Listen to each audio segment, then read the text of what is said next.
अस्सलाम वालेकुम मिलियनेरो, मैं हूं चाय वाला मिलियनेरो। मैं आपको 6 मनी ट्रैप्स, खड्डे बताने वाला हूं। पाकिस्तानी बच्चे इन द 20s जिनमें गिर जाते हैं एंड ज़रूरी नहीं कि आप उनमें गिर जाएं, ठीक है। वो आपको नुकसान देते हैं, आपको पीछे रखते हैं and these are things are unnecessary, ज़रूरी नहीं है। और छठी चीज़ आपने लाजमी देखनी है कि अगर पहली 5 चीज़ों का आप याद रखेंगे तो छठी खुद ब खुद लाइन में आ जाएगी। ओके, तो सबसे पहली चीज़ शुरू करते हैं, वो है डिग्री। खासतौर पे वो डिग्री जो आपको पैसे नहीं कमा के देती, जो आपको कुछ बनाती नहीं है, क्योंकि इंसानी तारीख में एजुकेशन इतना सस्ता नहीं हुआ, इतना बेहतर नहीं हुआ, इतना आसान नहीं हुआ हासिल करना। इस दौर में अगर आप डॉक्टर नहीं बनना चाह रहे, आप लॉयर नहीं बनना चाह रहे और आप डिग्री करने चाह रहे हो, जरा सोच समझ के करना, क्योंकि उसकी आजकल जरूरत नहीं रही। आपने जो कुछ बनना है और जराए से बन सकते हैं, बहुत ही सस्ते में बन सकते हैं। Okay, so you can become something in 50,000 रुपए और इवन सस्ता जहां पे आपके वहां पे 15-16 लाख लग जाते हैं। ओके, तो ये होगी डिग्री। दूसरे नंबर पे सबसे बड़ा जो आपका खर्चा आता है वो है शादी, क्योंकि लोग क्या कहेंगे। आजकल ऑन एवरेज जो शादी हो रही है पाकिस्तान में, जिस पे पूरे फुल फंक्शंस, बैठोगे बाद ढोलकी, मेहंदी, फलां चाय पानी, जंज, right up to the walima, 21 lakh रुपए आपका खर्चा आता है। उफ, सीरियसली आपको पता है मैं 21 लाख रुपए से क्या कर सकता हूँ, या कोई भी सियाना बंदा 21 लाख रुपए से क्या कुछ नहीं कर सकता। इफ योर अदर हाफ, जो पोटेंशली आपकी वाइफ है या हस्बैंड है, इस बात पे नहीं आमादा होते that you need to have a very simple सी वेडिंग, आई वुड से कि रिकंसिडर कर लीजिए कि इस बंदे से शादी करनी चाहिए कि नहीं। क्योंकि अगर ये शादी जो इतना बड़ा खर्चा है इस पे नहीं राजी हो रहे, तो बाद में ये क्या करेंगे, ये आपको फाइनेंशियली तबाह कर देंगे। स्पेशली अगर आप एंटरप्रेन्योर हैं, एक दिन में या चंद दिन में हम इतना कुछ उड़ा देते हैं जो हमें अक्सर सालों लग जाते हैं, या तो इकट्ठे करते हुए, जमा करते हुए, या इसका कर्ज किस्तें उतारते हुए। लिहाजा शादी आपकी बहुत सादगी से होनी चाहिए। मेरी शादी शाम को हुई थी, चंद घंटों की थी, 2 लाख रुपए सिर्फ उस पर खर्च आया था। 15 साल हो चुके हैं। मुझे मजाक में एक ताना मिला था और उसके अलावा ना मैंने सुनी ना मैं किसी की सुनना चाहता हूँ। सो लोग क्या कहेंगे, हु ब्लडी कैज़। आपके माँ बाप की हलाल की कमाई है, मुश्किल की कमाई है, या आप उधार उठा लेते हैं तो बाद में आपको मकानी पड़ेगी। और खासतौर पर कितना बड़ा बोझ है उस बंदे के सर पे जिसकी बहुत ज्यादा औलाद है, खासतौर पे गर्ल्स। मैं नहीं चाहूंगा कि मेरी वजह से, और आपको भी नहीं चाहना चाहिए कि आपकी वजह से किसी पे बोझ पड़े, बल्कि उल्टा करें। आप अपने फैमिली के लिए मिसाल बने कि मैं भाई दिलेर हूँ, आपकी शोधी सोच है, मैं आपकी सोच के साथ मुत्तफिका नहीं हूँ, I don't agree with you, मेरी सादी सी शादी होगी, जी बिस्मिल्लाह, आए गवाही दें, खाना पीना, हल्ला गुल्ला एंड घर चले जाएं। हलाल की किया और अल्लाह के आगे मैं राजी हूँ। तीसरा फाइनेंशियल खड्डा जिसमें आप गिर जाते हो वो है बड़ी गाड़ी ले लेना, अपनी ज़रूरत से ज़्यादा शोशाह वाली गाड़ी ले लेना, क्योंकि सब लोग कर रहे हैं। पहले तो कि इंटरेस्ट पे ली जाती है, किस्त पे ली जाती है, और वास्ट मेजॉरिटी लोग ये इंटरेस्ट पे ले रहे हैं, किस्त पे ले रहे हैं, एंड दैट इज क्लियरली हराम। और फिर उसके बाद आपको याद रखना है, even you if you have halal finance, Pakistan has the highest interest rates, profit rates in the world. आप 5-6 साल की भी अगर किस्तों पे गाड़ियां ले रहे हैं, जहां पे आप 10 लाख की नगद में गाड़ी लेते हैं, आपको 17-18 लाख किस्तों में देना पड़ता है। यानी कि you have to pay almost 70-80% more in 5-6-7 साल। तो ये कहाँ की अक्लमंदी है? Just to show off, just to say कि देख लें मेरे पास भी गाड़ी है। मैं आपको एडवाइस करूंगा माकूल सी गाड़ी लें, कैश में लें, जिससे आपका गुजारा हो जाता है। आप इंटरनेट पे जेफ बेजोस की कार वाला वीडियो देखें, आप देखेंगे बंदे के पास 6 बिलियन है, माकूल सी पुरानी सी शायद वो वॉल्वो गाड़ी चला रहा है। He doesn't care। मेरे पास भी कोई खास शोशा वाली गाड़ी नहीं है, ना मैंने रखी है। यस, कभी कभार बिजनेस में जरूरत पड़ती है उस काम के लिए, लेकिन रोजमर्रा की जो मैं कार इस्तेमाल करता हूँ, इससे सैंगयोंग कोरिया की अननोन सी ब्रांड है, and I don't really care. और अगर इस पोजीशन में जिस जगह मैं हूँ, मैं अफोर्ड कर भी सकता हूँ, मैं नगद में कार ले सकता हूँ अगर मुझे जरूरत पड़े, बट मेरी मर्जी, मैं कम नहीं हो जाऊंगी, मेरी इज्जत गिरनी जाएगी if I drive a normal car. ठीक है, समझ आ गई? अब चौथी चीज पे चलते हैं। चौथी चीज है, पाकिस्तान में नया एक रवाज सा शुरू हो गया है, फैशनेबल हो गया to get credit cards and personal loans. आपको फर्स्ट ऑफ ऑल पता होना चाहिए कि क्रेडिट कार्ड पे compare to any other financial product सबसे ज्यादा इंटरेस्ट लगती है। We talking about 39, 40, 50% annually. ये ऐसा ट्रैप है, ऐसा खड्डा है जो थोड़ा डिले के बाद आता है, क्योंकि पहले शुरू में तो आपको इंटरेस्ट फ्री देते हैं, मतलब यानी कोई नहीं यार, at the end of the month salary आएगी मैं पे कर दूंगा, या बेशक पर्सनल लोन क्यों नहीं ले लेते। What I have seen is ऐसे बंदे जो अब सिर्फ इंटरेस्ट बामुश्किल दे सकते हैं, सिर्फ सूद उस पर दे सकते हैं, ओरिजिनल अमाउंट वहाँ की वहीं है, और कई सालों से ऐसा जा रहा है सिलसिला।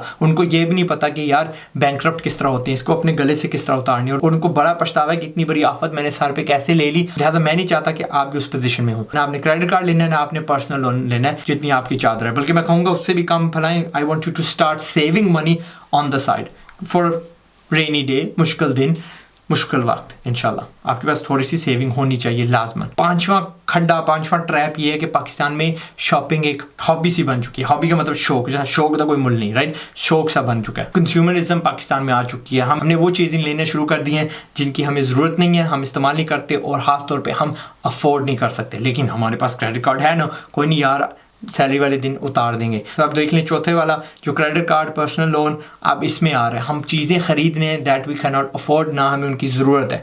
इसकी वजह मेनली ये है कि हम बोर हो रहे हैं और बोर जब हम हो जाते हैं कहते हैं लेट्स गो शॉपिंग, आए मॉल चलें। और मॉल्स हम क्यों जा रहे हैं? बिकॉज हम कॉन्स्टेंटली एज पाकिस्तानीज़ गाँव से मूव हो रहे हैं सिटीज़ में। 63% हमारी पॉपुलेशन सिटीज़ में मूव हो चुकी है। हर साल 1% मज़ीद मूव होती है। हमारे पास असली रिश्तेदार सगे जो सर्कल है हमारा नहीं होता। हम अकेले अकेले ज़िंदगी गुजारे होते हैं और दिल बहलाने के लिए because we need human interaction हम कहते हैं मॉल चलें। जब हम मॉल चले जाते हैं, मॉल तो यार बने ही इसलिए होते हैं टू एक्चुअली इंट्रैप यू, आपको बेचने के लिए होते हैं। आप फर्ज करिए शॉपिंग ना भी ना करें, कम से कम आप ये जरूर करेंगे यार फूड कोर्ट जाके खाना तो बनता है, ठीक है। And when you go there again आप फजूल में पैसे खर्च रहे हैं। यस, मैं इसके खिलाफ नहीं हूँ कि आप कभी कभार बाहर जाके खाना खाएं, once a month, twice a month. खासतौर पे पाकिस्तान में हलाल होता है, हमारे नहीं होता। यहाँ पे 2 महीने के बाद एक बार हम किसी और शहर में जाके आउटिंग कर लेंगे, खा लेंगे। चलो पाकिस्तान में आप थोड़ी ज़्यादा आउटिंग्स कर लो, लेकिन उसकी भी हद होती है। सो शॉपिंग पे आपने गौर करना, क्योंकि आजकल हर बंदे की पॉकेट में फेसबुक मार्केट प्लेस है, अली एक्सप्रेस है, दराज है, ठक बटन दबाया कार्ड उस पर वैसे ही है, चीज़ आ जाएगी। सो मोमेंटरली हमें वो थोड़ी हाइप सी मिलती है, हाँ मैंने ये चीज़ खरीद ली, लेकिन इट डजंट लास्ट लॉन्ग। और लॉन्ग टर्म ये होता है कि हमारे पास सेविंग्स नहीं होती। तो ये थे पहले 5 ट्रैप्स जिन पे मैंने कहा अगर आप काबू पा लेंगे तो छठे वाला आसान हो जाएगा। छठे वाला ये है कि आप अपनी जवानी में मकान नहीं लेते, मकान बनाते नहीं है। मकान बनाना वुड बी बेटर देन मकान खरीदना, क्योंकि उसमें आपकी थोड़ी बहुत ही बचत हो जाती है। आपको पता होना चाहिए कि दुनिया की पॉपुलेशन बड़ी तेज़ी से ग्रो कर रही है। अगले 25-30 साल में पाकिस्तान की पॉपुलेशन 50% ग्रो करेगी। अभी 200 मिलियन समथिंग है, उस वक्त 300 मिलियन को तजावज़ कर जाएगी। दैट मीन्स कि आपके शहर में 50% से ज़ाहिद बंदे होंगे। अगर आप अभी शहर के बाहर भी किसी नुक्कर में भी अगर आप कोई प्लॉट लेके मकान बना देते हैं किसी सोसाइटी में, तो 10-15 साल के बाद आप भी शहर के दिल में हो जाएंगे। तो उस वक्त जब आपके पास ढेरों सी वैसे ही सेविंग होगी, आप वो मकान बेच के जिसकी वैल्यू उस वक्त तक ठीक ठाक बढ़ चुकी होगी, क्योंकि वहाँ पे काफ़ी आबादी आ चुकी होगी, मामूल की जगह बन चुकी होगी, मजीद उस पर थोड़े पैसे लगा के उस जगह पे मकान ले सकते हैं जहाँ पे पले बड़े थे, जहाँ पे आपका दिल है कि यार मुझे रहना चाहिए। लेकिन शुरू में बेशक मैंने जिस तरह कहा आपको नई सोसाइटी में जाना पड़ता है, हट के थोड़ा आबादी से खरीदना पड़ता है, खरीद लो, try to buy as soon as possible. अब सवाल होता है कि मैं कैसे ये खरीदूं। सबसे पहले आपकी जो एजुकेशन है उसके बारे में अपनी जो सोच है वो बदलो। इस दौर में आप बेहतर एजुकेशन जल्दी ले सकते हो, सस्ते में ले सकते हो, और जिसका रिजल्ट ये होता है कि आपके कमाने के दिन साल बढ़ जाते हैं। जहाँ पे आप 6-6 साल लगा देते हो पुराने रट्टे वाले सिस्टम में, यहाँ पे आप चंद महीनों में सीख लेते हो और 4-5 साल की मजीद इनकम आपके पास होती है बची हुई। दूसरी बात आ जाती है शादी। एक दिन का फंक्शन रखे और बिल्कुल मुनासिब सी कॉस्ट पे, अल्लाह खैर सलाह। चंद दिन के बाद बातें करने वाले भी बंद हो जाएंगे, बल्कि दिल से वो आपको दुआएं दे रहे होंगे कि यार शुक्र है इसने किया, अब हमें बहाना मिल गया, यार इसने किया हम भी ये करेंगे, नया फैशन बन गया। ठीक है, सो दैट्स नंबर 2। तीसरा, मुनासिब सी गाड़ी लें जो आप अफोर्ड कर सकते हैं कैश में। चौथा, आपने कतई उधार नहीं लेना किसी से भी। पांचवा, आपने बाहर एक्सेसिवली खाना नहीं है, ज़्यादा मॉल्स में नहीं जाना, शॉपिंग पे काबू रखना है, रिश्तेदारों के करीब रहना है, आपके पास रियल फ्रेंड्स होंगे, रियल कंपनी होगी। आपका जहन अगर मजीद कोई चीज़ चाहेगा तो गेट अ रियल हॉबी, ऐसी हॉबी जिस पे बार बार पैसे नहीं खर्चने पड़ते। मे भी आपको ज़्यादा जहनी बनाती है, मे भी आपको ज़्यादा टैलेंटेड बनाती है, मे भी आपको फिट रखती है, लेकिन ओवरऑल आपका जो गोल होना चाहिए वो ये है कि पैसे बचाने हैं, सेविंग करनी है। ये मैं नहीं कह रहा कि आप कंजूस बन जाए, पर टेक द मिडल पाथ इंशाल्लाह। ठीक है मिलियनेरो, ये हर इस्तेमाल करने से जो छठी चीज़ है वो यानी कि आप अपनी 20s में आप मकान खरीद लेंगे। 21 साल का था जब मैंने अपना पहला मकान लिया था अल्हम्दुलिल्लाह।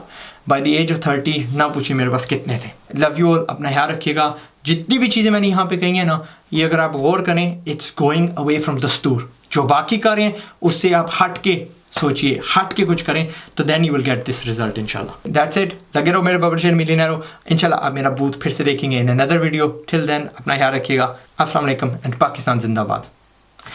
टा